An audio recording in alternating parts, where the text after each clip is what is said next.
പാട്ട് കേട്ടിട്ട് സായിപ്പ മാതാമയൊക്കെ ഹാപ്പി ആണല്ലോ അല്ലേ? എൻ്റെ നാട്ടിലെ കുഞ്ഞുങ്ങൾ കരഞ്ഞവരെ ഞാൻ തന്നെയാ പാട്ടുപാടി ഉറക്കുന്നത്.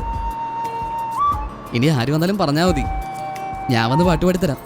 പിന്നെ ഞങ്ങളൊക്കെ മുലപ്പാലിനോടൊപ്പം യേശുദാസിന്റെ താരാട്ട് പാട്ടും കേട്ടല്ലേ വളർന്നത്. ജനിച്ചതേ ഗിറ്റാർ വായിച്ചോണ്ടല്ലേടാ? വെറുതെ കളിയാക്കലേട്ടാ. എന്നാ ഒന്ന് പാടി കാണിക്കടാ. എന്താ പാടിയാ പറ്റൂലേ? നീ പാടാ മോൻ. എന്തടി എന്തടി വാരുളിയേ നീ ഒരു ദേവതയോ, ചൊല്ലടി ചൊല്ലടി നാടറിയേ എൻ മനസാരസമേ.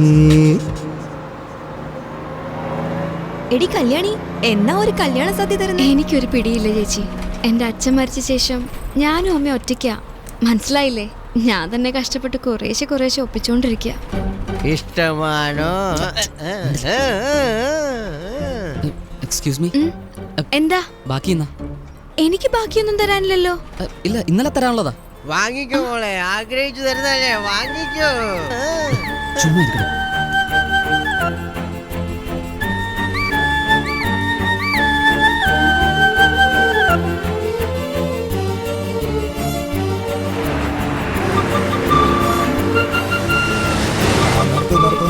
നിർത്തടോ. ആരാ കല്യാണി? നിന്നെയാണല്ലോ വിളിക്കുന്നത്. ആരാ കല്യാണിന്ന്? ഞാനാ. ഒന്നിങ്ങോട്ട് ഇറങ്ങി വാ. നമസ്കാരം സർ. ആ, ആള് നല്ല വെളുത്ത് സുന്ദരിയാണല്ലോ. ഇത് കണ്ടാണോ സായിപ്പ് മയങ്ങിയത്? റിസോർട്ടിലേക്ക് വരുന്നവരെയൊക്കെ കണ്ണും കലാശവും കാണിച്ച് മയക്കി വീട്ടിലേക്ക് കൂട്ടിക്കൊണ്ട് പോയി. നീയും നിന്റെ അമ്മയും കൂടി എന്ത് തൊഴിലാടി ചെയ്യുന്നേ? പറയടി. സാറേ കാണിക്കുന്ന മര്യാദയല്ല. എന്താണ് ഇപ്പൊ കുഴപ്പം? ഒരു തെറ്റും ചെയ്യാത്ത ഈ പെണ്ണിന് അനാവശ്യം പറയുന്ന ഒന്നാമത്തെ തെറ്റ്. അഥവാ തെറ്റ് ചെയ്താലും വനിതാ പോലീസ് ഇല്ലാതെ ചോദ്യം ചെയ്യുന്നത് രണ്ടാമത്തെ തെറ്റ്. ഓഹോ, നീ പോലീസുകാരനെ നിയമം പഠിപ്പിക്കുക? സാറേ അറിയില്ലേ, പഠിക്കണം സാർ. ഇല്ലേ നാട്ടുകാർ പഠിപ്പിക്കും. ടൂറിസ്റ്റ് എന്ന് പറഞ്ഞു വരുന്നവരെ വിരുന്നുകാരൻ എന്ന് പറഞ്ഞ് നാട്ടിൽ താമസിപ്പിക്കാം. വീട്ടിൽ താമസിപ്പിച്ച എന്താ സാറേ കുഴപ്പം? ഇപ്പൊ ഈ പെണ്ണൊരു കംപ്ലൈന്റ് കൊടുത്താലേ നിങ്ങളുടെ ജോലി അങ്ങ് പോകും. അയ്യോ, കണ്ടക്ടർ എന്ന് പറഞ്ഞ ടിക്കറ്റ് മാത്രം കീറിയാ മതി, വേറെ ഒന്നും കിടന്ന് കീറണ്ട. സാറേ കൈയ്യെടുക്ക് സാറേ. എന്തൊക്കെയായാലും നിങ്ങൾ ഞാനും കാക്കി യൂണിഫോം ഇട്ട ഗവൺമെന്റ് സർവൻസ് തന്നെയല്ലേ, കാര്യം മറക്കണ്ട. കണ്ടക്ടർ പറഞ്ഞത് ശരിയാ ഇൻസ്പെക്ടർ. കല്യാണി എന്ത് തെറ്റായത് ആദ്യം അത് പറയേ. അതെ സർ, കല്യാണി എന്ത് തെറ്റാ ചെയ്തേ? Good question. നിന്റെ ഓട്ടോവായി അടക്കടാ. സാർ, പുതിയ പയ്യനാ, മറ്റു പ്രശ്നമൊന്നും വേണ്ട സാർ, വിട്ടേക്ക്. നിന്നെ പിന്നെ കണ്ടോളാം. കാണാം. ഡേ, ഇന്നലെ വരെ മിണ്ടാപ്പൂച്ചയെ പോലെ പമ്മി നടന്നിട്ട് ഇപ്പൊ ഏതോ ബാധ കൂടിയതുപോലെ വായിട്ടലയ്ക്കുന്നു. ചേട്ടാ എനിക്കുള്ള പല കഴിവുകളിൽ ഇതും ഉണ്ട് ചേട്ടാ. പോയടാ വണ്ടി എടുക്ക്. പോവാല്ലേ?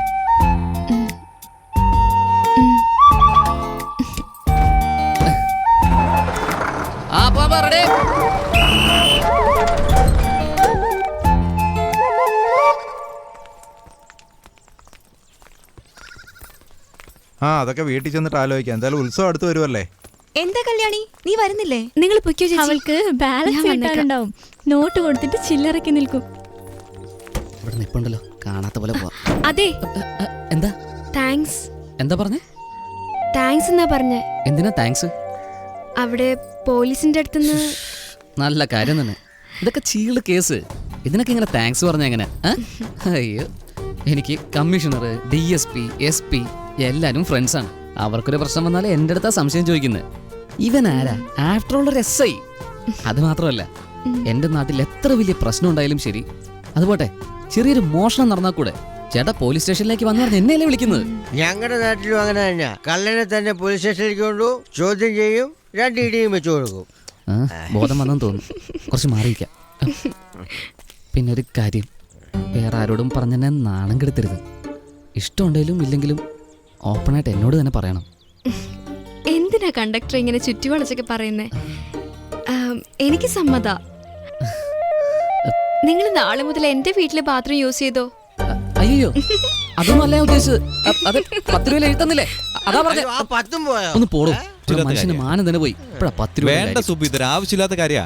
നിന്റെ 10 രൂപയുടെ കാര്യം ഈ പണ്ണക്കാട്ടുകാരെ അറിഞ്ഞാ അവർ നിന്നെ പട്ടിയെ പോലെ ഇട്ട് തല്ലും. ആവശ്യമില്ലാത്തവരൊന്നും എഴുന്നള്ളിക്കല്ലേ. കണ്ണൻ എന്താ ജസ്റ്റിൻ, ജീപ്പ് പുതിയതാണോ? അതെ ചേട്ടാ, പൊള്ളാച്ചിന്ന് വാങ്ങിയതാ. എങ്ങനെയുണ്ട്? മഹീന്ദ്ര. ഏത് മോഡലാ? ഇത് 99 എന്ത് വില കൊടുത്തു? 1,00,000 രൂപ കൊടുത്തു. ആദ്യത്തിരി കൂടുതലാ. എന്ത് ചെയ്യാനാ ചേട്ടാ, നമുക്കൊരു കാര്യം ഇഷ്ടപ്പെട്ട എന്ത് വില കൊടുത്തും അത് സ്വന്തമാക്കാം അല്ലേ? അത് കറക്റ്റ്. നിനക്ക് വിസ്കിൻ ബ്രാൻഡൊക്കെ ഇഷ്ടമല്ലേ? ആ അപ്പൊ ഒരു കാര്യം ചെയ്യ്, സ്വത്ത് വിറ്റിട്ടാണെങ്കിലും ഞങ്ങൾക്ക് ഒരു പാർട്ടി അറേഞ്ച് ചെയ്യും. അപ്പൊ ഇന്നത്തെ കാര്യം ഓക്കെ. സ്വത്തൊന്നും വിൽക്കണ്ട, നിങ്ങൾ രണ്ടുപേരും പോയി ഡ്രസ്സൊക്കെ മാറ്റി വാ, എല്ലാം റെഡിയാ. ദൈവമേ, വീണ്ടും പാർട്ടിയോ? എനിക്ക് സഹിക്കാൻ വയ്യ. ശരി ഏട്ടാ, ഞാൻ ചർച്ചയിൽ പോയിട്ട് ഫാദറിന് മരുന്നൊക്കെ കൊടുത്തിട്ട് വരാം. നിങ്ങൾ അങ്ങോട്ട് വന്നേക്ക്. ശരി. രസേ, ഞാൻ റെഡി. നിങ്ങൾ എപ്പോഴും റെഡിയല്ലേ? വാ കേറ്. നോക്കി വീഴരുത്, നന്നായി പിടിച്ചോ. ആണിയെല്ലാം വളരെ പഴയതാ, തുരുമ്പ് പിടിച്ചിട്ടുണ്ട്. എത്ര നാളായി ഇങ്ങനെ ഇരിക്കുന്നു, ഒന്ന് ആലോചിച്ച് നോക്ക്. നീ സംസാരിക്കുന്നു. എല്ലാം ഇടിഞ്ഞ് താഴെ വീഴും. അവസാനം പള്ളി ഞാനാ ഇടിച്ചതെന്ന് പറഞ്ഞ് സഭയെന്ന് എല്ലാവരും കൂടെ എന്നെ പുറത്താക്കും. ഫാദറിന് എന്ത് പറ്റി? മെന്റലായി കാണുമോ? ഫാദർ, ഓ നീയോ? മരുന്നിന്റെ ചീട്ടുമായിട്ട് പോയിട്ട് ഒരാഴ്ച ആയല്ലോ, ആളെ കാണാനേ ഇല്ല. ഇതെവിടെയും കിട്ടാനില്ല. ഒരുപാട് അലഞ്ഞിടന്ന് വാങ്ങിക്കൊണ്ട് വരുവാ. അതൊക്കെ അങ്ങനെ തന്നെ, എല്ലാം കമ്മീഷനല്ലേ. ഓരോ ഡോക്ടേഴ്സ് എഴുതി തരുന്ന അവർക്ക് താല്പര്യമുള്ളിടത്തേ കിട്ടൂ. എന്താ ഫാദർ മോളി നോക്കി തനിയെ സംസാരിച്ചോണ്ടിരുന്നേ? അതോ, കാലം കുറെ ആയില്ലേ വില്ലി. വയറിംഗ് പഴകിപ്പോയി, ലൈൻ ഷോർട്ടാവുന്നു, അത് ശരിയാക്കുക. ഷാജി കഴിഞ്ഞോടാ? ഇപ്പൊ കഴിയും. ഇവനോടാണ് സംസാരിച്ചോണ്ടിരുന്നേ? ലൈറ്റ് എല്ലാം കത്തുന്നുണ്ടോ നോക്കേ. ആ കത്തുന്നുണ്ട്. ഫാദർ, ഞങ്ങൾ ഇറങ്ങിക്കോട്ടെ, കുറച്ച് ജോലിയുണ്ട്. നമസ്കാരം ഫാദർ. കർത്താവ് രക്ഷിക്കട്ടെ. കണ്ടക്ടറെ നിക്കേ, ഞാനും വരുന്നുണ്ട്. ഫാദർ, ഞാൻ പോയിട്ട് വരാം. ഷാജി കാശ് വാങ്ങിച്ചോണ്ട് പോടാ. ഫാദർ, അതാ വഞ്ചിരിട്ടേ. പ്രേമമൊക്കെ കണ്ണൻ ചേട്ടനെ പോലെ ഭാഗ്യമുള്ളവർക്ക് പറഞ്ഞിട്ടുള്ളതാ. അതെ, അത് ശരിയാ. ചേട്ടൻ ചായക്കടയിൽ ഒന്നിനെ വളച്ചു വെച്ചിട്ടുണ്ട്. നല്ല കക്ഷിയാ. ആഹാ, നല്ലൊരു കക്ഷിയോ? നീ എന്താടാ സുബ്ബു ഈ പറയുന്നേ? ഒന്നും അറിയാം. നിങ്ങളുടെ ബോണ്ടായും പരിപ്പടയൊക്കെ ഞങ്ങൾക്ക് അറിയാം ചേട്ടാ. എടാ, നമ്മുടെ കാര്യം താട് മുഴുവൻ പാട്ടായല്ലോ. എങ്ങനെയാ? നാടറിഞ്ഞ് കല്യാണം നടത്തോ അതോ മിണ്ടാതെ ഓടിപ്പോവോ? അത് ഈ മലയിൽ കൂടെ ഓടുന്ന സർക്കാർ ബസ് പോലെ എൻ്റെ ജീവിതം. എൻ്റെ അച്ഛൻ മരിച്ചതിൻ്റെ പിറ്റേന്ന് സ്റ്റിയറിംഗ് പിടിക്കാൻ തുടങ്ങിയതാ. ഇപ്പം കൂടെയുള്ളത് അമ്മയും പെങ്ങളും മാത്രം. അതിൽ പെങ്ങൾക്കാണെങ്കിൽ കാലിന് സുഖമില്ല. എന്താ ഡോക്ടറൊന്നും കാണിച്ചില്ലേ? ആശുപത്രിക്കാർ കാശുണ്ടാക്കിയത് മാത്രം മിച്ചം. ഇനി ആരുടെയെങ്കിലും കയ്യോ കാലോ പിടിച്ച് അവളുടെ കല്യാണം നടത്തിയെടുക്കണം. അതിനു മുമ്പ് ഈ എഞ്ചിൻ നിലയ്ക്കാതിരുന്നാൽ മതിയായിരുന്നു. ഇതിനിടയിലാണോ പ്രേമവും കല്യാണോ? എങ്ങനെ പറ്റൂടാ എനിക്ക്? പറയൂ സുബു. അല്ലേട്ടാ, ചേട്ടാ, നിങ്ങളൊരു കല്യാണം കഴിക്കണം ചേട്ടാ. ജീവിതത്തിൽ സന്തോഷം മാത്രം അനുഭവിച്ചാ പോരെ ചേട്ടാ. ഓടാ മൊട്ടത്തലേ. ഷാജി, നിനക്ക് പ്രേമൊന്നുമില്ലടാ. മഴ വരുന്ന വന്നേ, വേഗം വാ. ജീപ്പ് വാങ്ങിയതിന്റെ പാർട്ടി അങ്ങനെ ഓക്കേ, ഓക്കേ. ശരി വിട്ടോ. ക്ഷമിക്കടാ. ഓടാ അവിടുന്ന്. അവന്റെ മോന്ത കണ്ടില്ലേ? ആ, ഞാൻ വരട്ടെ. ഞാനങ്ങോട്ട് വിടാന്നേ. അതൊന്നും വേണമെന്നേ, നിങ്ങൾ പൊക്കോ. ആ ശരി. ചേട്ടാ, കൂളിംഗ് ഗ്ലാസ് മാറ്റി. അയ്യോ, ലൈറ്റ് ഇട് ചേട്ടാ. ചേട്ടാ വാ, നമുക്കൊരു ചെറുതടിക്കാം. ഇപ്പോഴല്ലേ കുടിച്ചത്, ഇനിയും വേണോ? അതെ, കവിത കേട്ടതോടെ കിക്കെല്ലാം അങ്ങ് പോയി. ഇനി ഒരു ചെറുതടിച്ചാ കറക്റ്റ് ആയിരിക്കും. ത്യാഗി എന്നല്ലേ പറഞ്ഞേ? എനിക്ക് ചേരുന്ന ഗ്ലാസ്മേറ്റ്. ചേട്ടാ, ഗ്ലാസ്മേറ്റ് അല്ലേ ചേട്ടാ? ക്ലാസ്മേറ്റ്. എടാ, ഈ ഗ്ലാസ്മേറ്റടാ. അടുത്ത ഇംഗ്ലീഷ് വേണേ കേട്ടോ. എന്താ ശബ്ദം? മുട്ടിച്ചത് കണ്ടില്ലേ? ചേട്ടാ, അതല്ലേ ചേട്ടാ, വെളിയിലാണെന്ന് തോന്നുന്നു. ചേട്ടാ, അണ്ണ സാറിന്റെ വീട്ടിൽ നിന്നാ ശബ്ദം കേട്ടത്. അതെങ്ങനെയാടാ ഏത് വീട്ടിൽ നിന്ന് ശബ്ദം കേട്ടാൽ ഇത്ര കൃത്യമായിട്ട് നിനക്ക് പറയാൻ പറ്റുന്നേ? അതിന് കാരണം ഈ cheers നീ വലിയ റേസിംഗ് രാജാവല്ലേ, കുതിരയെ പോലെ പോയി നോക്ക്. ഞാൻ കുതിര നിങ്ങളെ കഴുതയും കൂട്ടിക്കൊണ്ട് പോവാ. ഇതിനേക്കാൾ ഇപ്പൊ പ്രധാനം അടുത്ത വീട്ടിലെ പ്രശ്നം. വാ വാ പോകാം.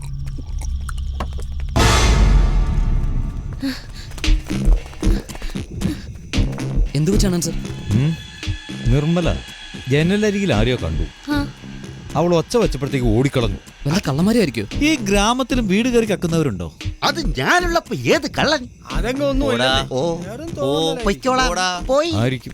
പോയി പോയി പോയി പോയി പണി നോക്കടാ. പോകുവേട്ടാ.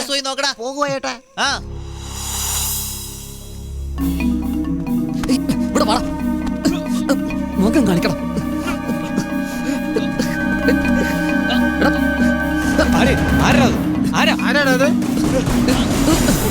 എടാ സെബാസ്റ്റ്യ, മര്യാദ നീയായിരുന്നു.